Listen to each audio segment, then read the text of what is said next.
Hi friends, நம்ம இன்றைக்கி எதை பற்றி பார்க்க போகிறோன்னா, நம்ம வீட்டில் வால்லலாம் பண்ணுற சும்மா நார்மலாக பண்ணுற பெயிண்டிங் டிசைனை பற்றி தான் பார்க்க போகிறோம்.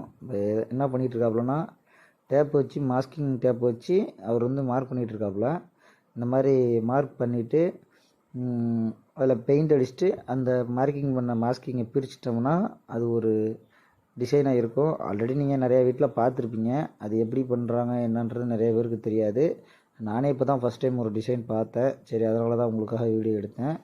அவர் இப்போ மாஸ்கிங் பண்ணிகிட்ருக்காரு. இந்த மாஸ்கிங் பண்ணுறது கண்ணா பண்ணான்னு தான் பண்ணுறாங்க. இதுக்குன்னு எந்த ஒரு அலைன்மெண்ட்டும் கிடையாது, எந்த ஒரு மெஷர்மெண்ட்டும் கிடையாது. நம்ம கண் பார்வைக்கு இப்படி இப்படி இருக்கணும் அப்படின்னு தோணுதோ அந்த டைப்லலாம் ஒட்டிக்கிறாங்க.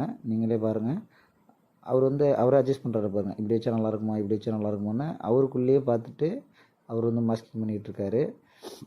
அப்புறம் ஒரு வழியாக மாஸ்கிங் பண்ணி முடிச்சிட்டாரு. இப்போ அடுத்த லெவலாக ஃபஸ்ட்டு கோட்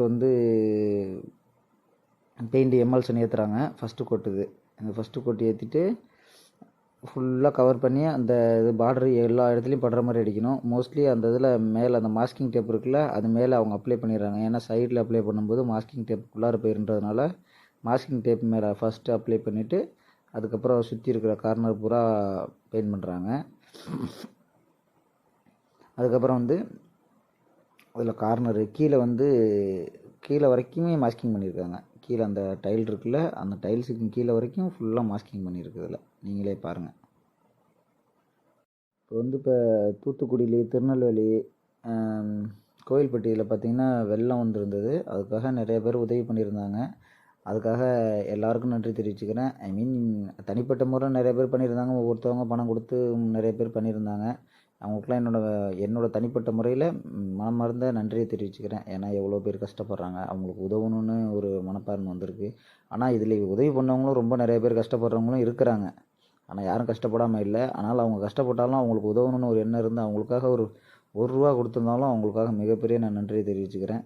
ஏன்னா அந்த மனசு வரணும். அது பாருங்கள், மாஸ்கிங் பண்ணியிருந்தாலும் அந்த கார்னர்லாம் மாஸ்கிங் பண்ணியிருக்க மாட்டாங்க.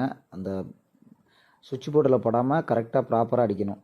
நம்ம நார்மலாக அடிக்கிற மாதிரி கண்ணாமலாம் அடித்து அதை ஒழுக விட்டுட்டோம்னா திரும்ப அதை துடைக்கிறது ஒரு வேலையாகிடும்.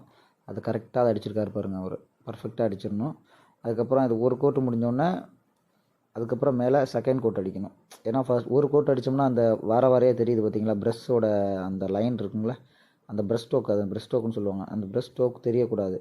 அதுக்காக இப்போ இந்த ஒரு கோட்டு முடிச்சுட்டு நெக்ஸ்ட் டைம் இன்னொரு கோட் அடிப்பாங்க. அதையும் இப்போ நான் வீடியோவில் காட்டுறேன். ஏன்னா ஒரு கோட்டில் அந்த ஃபினிஷிங் அந்த அளவில் இருக்காது. உங்களுக்கே தெரியும், பெயிண்டராக இருந்தாலும் வீட்டுக்கு பெயிண்ட் ஏதோ ஒரு விதத்தில் பெயிண்டிங்கை பார்த்துருப்பீங்க.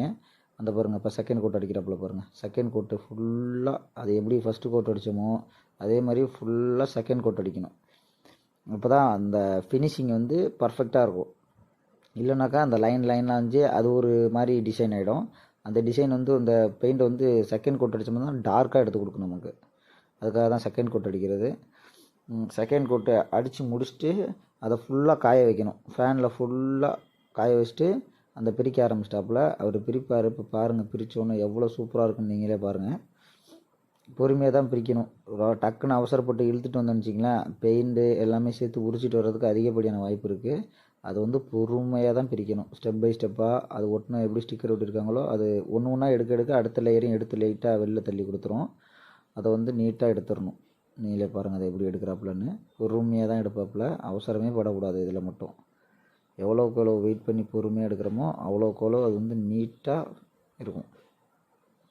பாருங்கள், எடுக்க எவ்வளோ க்யூட்டாக இருக்குது பாருங்கள் இந்த டிசைனு. பட் ஆனால் அது சிம்பிள் ஒர்க்கு தான். அந்த சிம்பிள் ஒர்க்கை மைண்ட் விட்டால் பார்க்கணும், அதுதான் வேலையே. நீங்களே பார்த்தீங்க, அந்த மாஸ்கிங் போட்டுட்டு 2 கோட்டு பெயிண்ட் அடித்தாப்புல. பெயிண்ட் அடிச்சுட்டு அதை எடுத்துட்டார், அவ்வளோதான். வேறு ஒன்றுமே பண்ணலை, காய விட்டு எடுத்தாச்சு. ஆனால் எல்லாரையும் சிம்பிள்னு நினைக்கிறோம். அந்த ஒர்க் பார்க்குறவங்களுக்கு தான் அது சிம்பிளாக இருக்கும். நம்ம போய் பார்த்தோம்னா நமக்கு பதட்டமாக இருக்கும். வேலை தெரியாதவங்க பார்த்தோம்னா நமக்கே ஒரு மாதிரி நல்லா இருக்காதுன்னு ஒரு பயம் இருக்கும். அவங்க பெயிண்ட் ரெகுலராக பெயிண்ட் அடிக்கிறவங்க தானே, உங்களுக்கு இதெல்லாம் அத்துப்படி, அதனால் ஈஸியாக பண்ணிகிட்ருக்காங்க. பாருங்கள் எவ்வளோ சூப்பராக இருக்குன்னு. எனக்கு ரொம்ப பிடிச்சிருந்தது. கடைசியில் ஃபைனல் டச் பார்த்தோன்னே செம்மையாக இருந்துச்சு.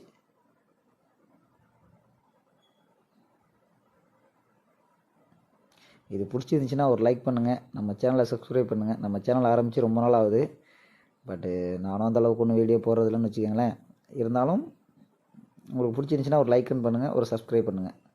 அந்த பக்கட்டும் பண்ணியிருந்தாப்புல. அதுவும் நீட்டாக இருந்துச்சு, சூப்பராக இருந்தது. நீங்கள் பார்த்துட்டு உங்களுக்கு பிடிச்சிருந்தனா ஒரு கமெண்ட் பண்ணுங்கள். எப்படி இருக்குது இந்த டிசைன் எப்படி இருக்குன்னு ஒரு கமெண்டில் சொல்லுங்கள்.